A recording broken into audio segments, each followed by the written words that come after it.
Greetings, fellow scribes! Welcome back to the archives! This week, I continue with my series on Cyberpunk Red by talking about the setting of Night City.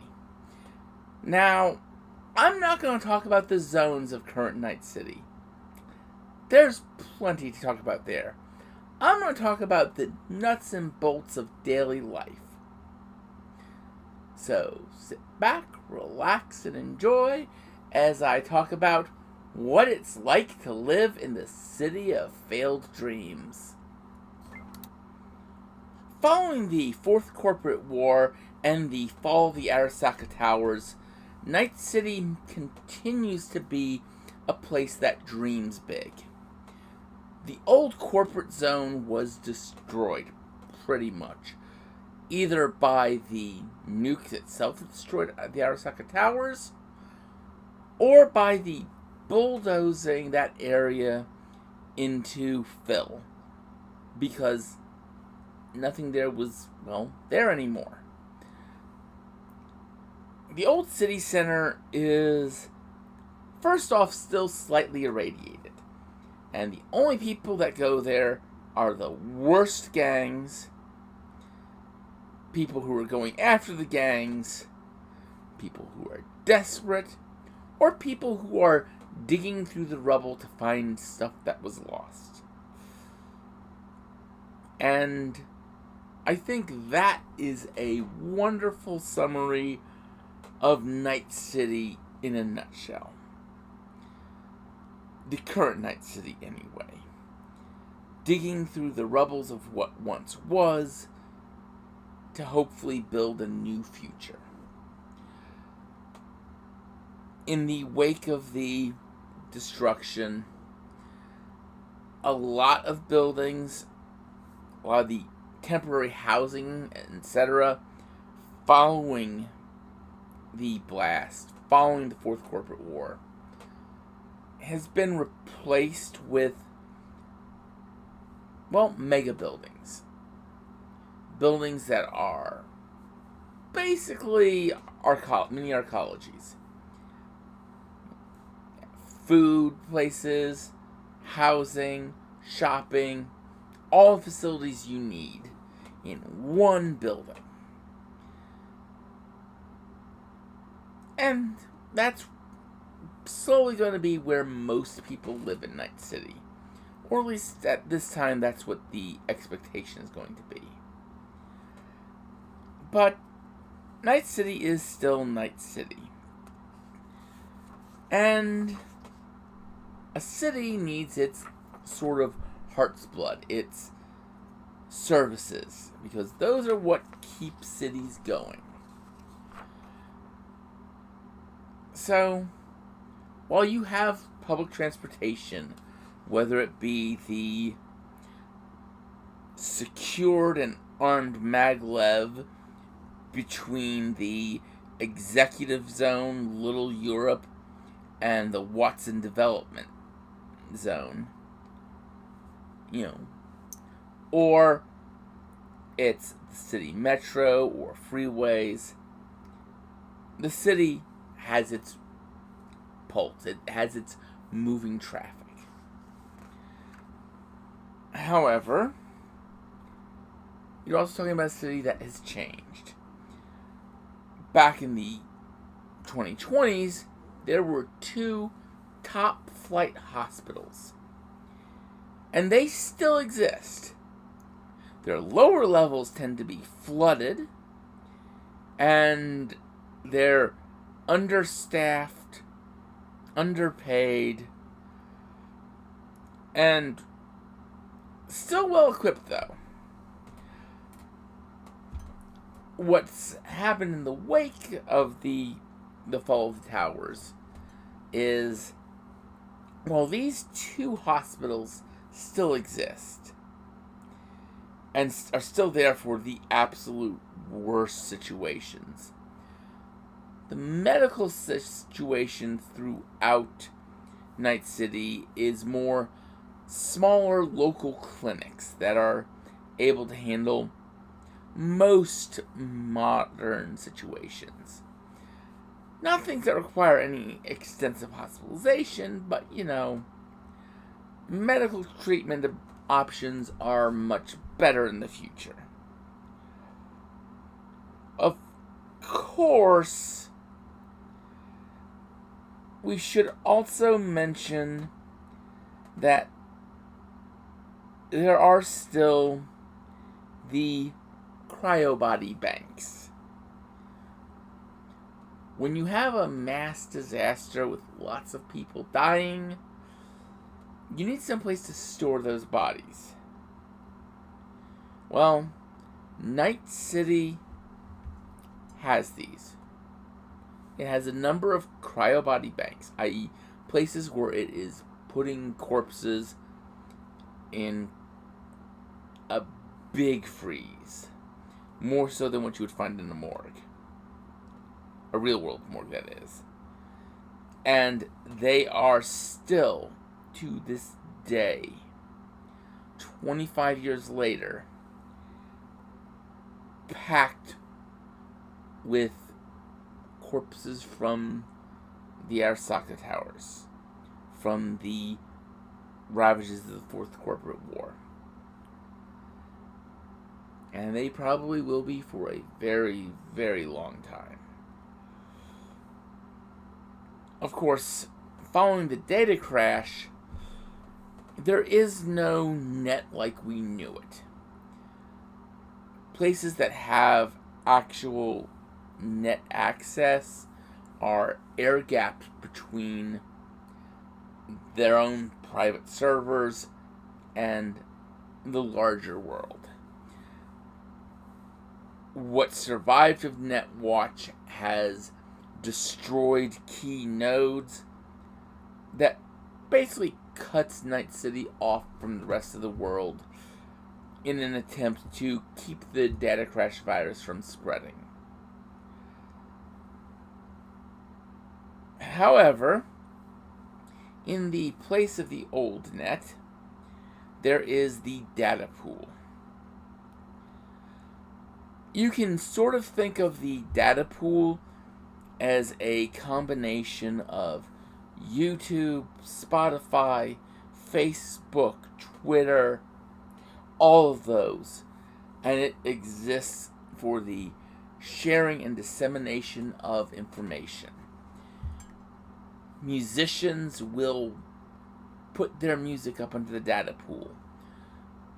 Medias, freelance reporters will put their stuff up onto the data pool to get it out. And that's the big deal about the data pool. It is getting information out. Now, with all this, you kind of have to wonder, what is it like on the streets of Night City? Well, the gangs are still there. In fact, there are entire sections of the city that are labeled as combat zones. These are basically places where if you're going there, you're going armed to the teeth. Most police stay out of the areas, except for MaxTac, aka C-SWAT, aka the Cyber Psycho Squad. And MaxTac still hasn't changed much since the old days. It's because it is still headed by its same guy that headed it in the 20s. Max Hammerman. And that name should tell you all you need to know about how MaxTac works. Noting, MaxTac actually stands for Maximum Tactical Response. And they were created originally to deal with cyber psychos. Basically, people who have so much cybernetics put into them that they snap and start killing people. And from there, MaxTac was developed to deal specifically with these. Because remember, one cyber psycho, one full conversion Borg. One guy in military-grade hardware shooting up a street with military-grade hardware. And no, I'm not meaning like we in the 20th century or 21st century would call military-grade hardware. I mean literally stuff used by the military, like grenade launchers, Vulcans, things firing depleted uranium armor-piercing rounds, that sort of stuff. Opening up on a city street. MaxTac has ordnance to deal with people who could take and shrug off an anti-tank missile.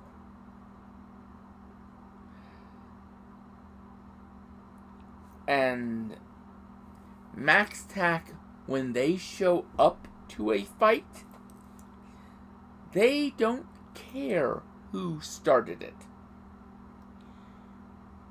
Everyone better put their guns down, or MaxTac is gonna treat them as hostile. So that means if MaxTac comes rolling into a cyber psycho tearing up a suburb in a corporate sector, and the corporate security has responded and is trying to put it down, and MaxTac shows up, that CorpSec better drop their weapons and get the hell out of the zone. Otherwise,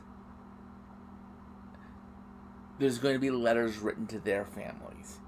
Because MaxTac does not bring less than lethal ordnance.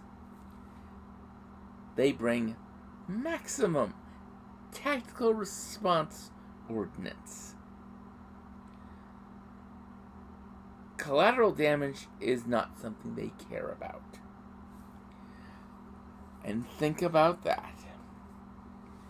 Now, of course, you also have various private security forces throughout the city.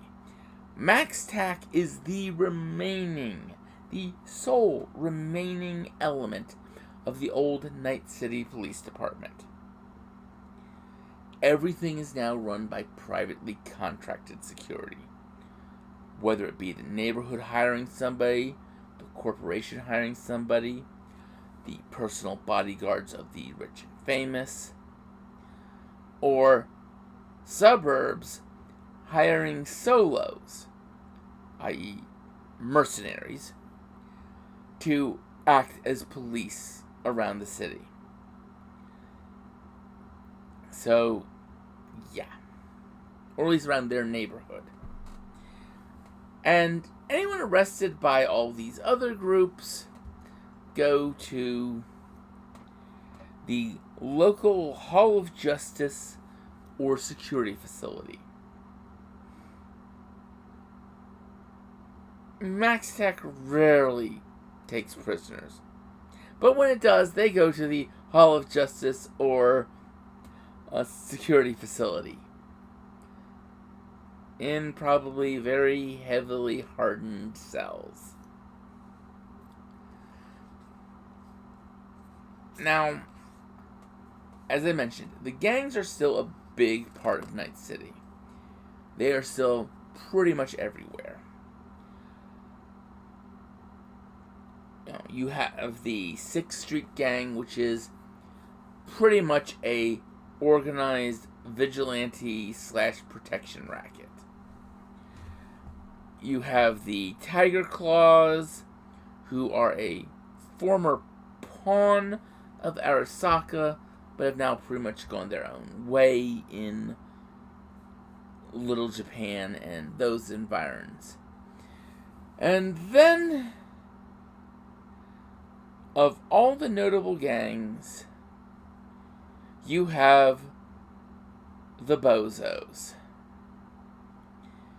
This is a gang that has been around for a very, very long time. Originally, they were biosculpted.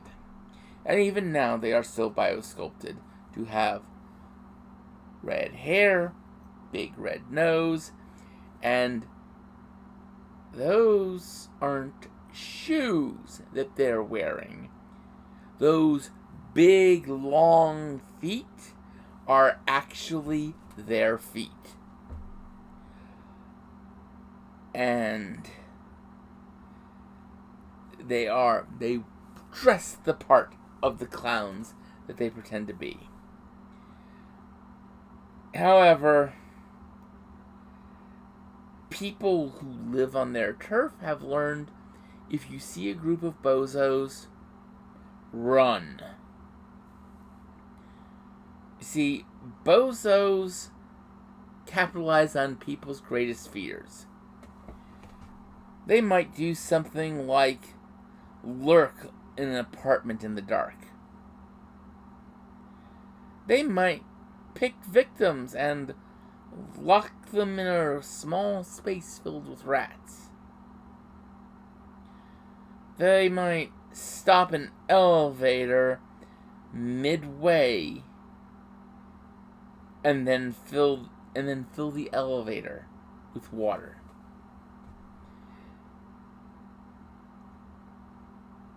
They might look funny, but they're not. Oh dear gods, they are the boogeymen of Night City. They are the terror that keep good people up at night. Because you don't know where they're going to show up. They are scary. Not funny. I should point out that there are lots of other gangs all throughout Night City. And any summary of them is just not going to cover all of the potentials. Now, there's a lot of interesting things. I mean, you have various methods of actual crime and punishment. Some of the more notable are you're being put into a brain dance. You're not being put into a brain dance of a scene. You're being put into a brain dance playing of solid blackness. If you are a criminal, you are basically stacked up and put into experiencing literally nothing for years.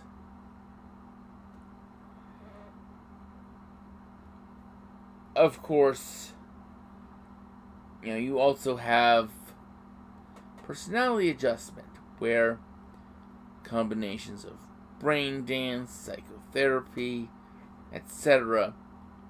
essentially brainwash you. Think Clockwork Orange. And, of course, electroflogging is just what it sounds like. And, of course, there's always just good old execution. And that's sort of the core of a lot of stuff of Night City. It is not a nice place to live. It's a good place to live. You can make a living in Night City. You can live quite a happy life. It's just not a nice place to live. But there is a beautiful thing that I need to talk about. People are probably well aware of the vending machines in Japan. The ones where you never know what you're going to necessarily get from them. Or what you could get from them. Well, in Night City and, well, most of the rest of the world, there is a company called Vendit. It makes vending machines. These could be food vending machines. And they might get you canned coffee, canned soft drinks, a 1 kilogram bag of kibble.